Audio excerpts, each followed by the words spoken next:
Now we have the project team, and you'll see the screen kind of flash on some of this when we go to the project team, because it's validating that first you have all the default team members that you want in there, and everything is updated to the current status. So we don't have any like relookup button. You just, when you put something else in there, it automatically updates the information.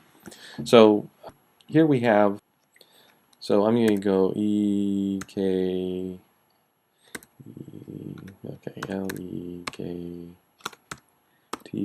LEKTOS construction. I'm going to tab, and there's more people in that, so I can pick which one of these people I want as my project manager. So I just selected them, and you see it fills in that information for you.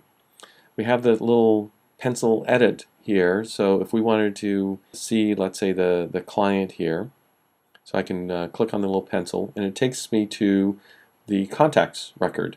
So I can click around here and look at what I want to do. And if you notice, there's two buttons that appear here, because this was a little edit thing for us. So I can either cancel the script, cancel what I'm doing, and stay here in this screen, or I can click continue, and that'll pop me back to right where I was for it.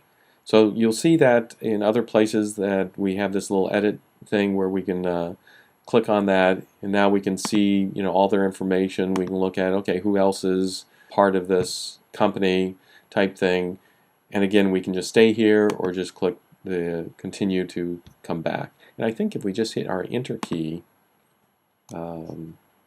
yeah, if we hit our enter key on our numeric keypad, that will just pop us back as well to right where we were. So one of the big changes that we have here is we have actually assigned numbers to these player types. And we've done that to, one, be a little bit more compatible with other types of systems, and number two, to utilize some of the pass-through relationship capabilities of FileMaker. So if we click on that, we can just see our list of the player types that we have. This also makes it easier if someone does want to come up with another player type or another type of player type. It's easy for us to start adding different player types by doing it this way, and much more consistent.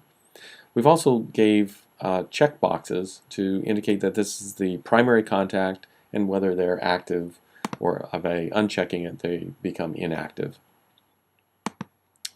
So the reason we have this is because a lot of times you may have multiple architects on a project. So you may have several architects, and so they're all active, but you want to probably identify one as the primary or lead architect on a project. Same thing with engineers, or you may even have multiple owners on a project. But this also is helpful, and for example, something changes. Maybe the architect changes on the project, and that's what this active is. So you can look to see, okay, well, J.W. Patterson Associates was the original architect, but now we're going to have, let me get a new one here, 13. And I'm going to go ahead and sort this, get it up here so we can see them together. So this will be a new architect. I don't know what I will have there, but let's see what we have. I have no idea what these are, but well, I'll go ahead and select one. So that's our the new architect. So I'm going to uncheck both of those to indicate that this is no longer an active contact, but they did work on the project. This is the new architect or new engineer, or whatever change you want to make there. This will also show based on the general information where you've checked what player type. So will show what players in here need to have job-specific insurance.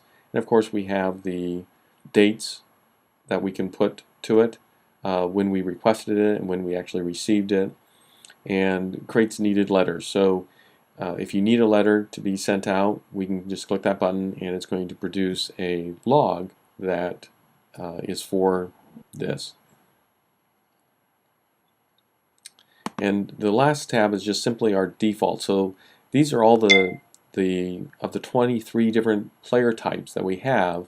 This will highlight, or you'll see in the gray here, all the ones that you have selected in the company setups as your defaults. And then the blue areas is basically what you have in the players, who you've actually assigned to those default people for it.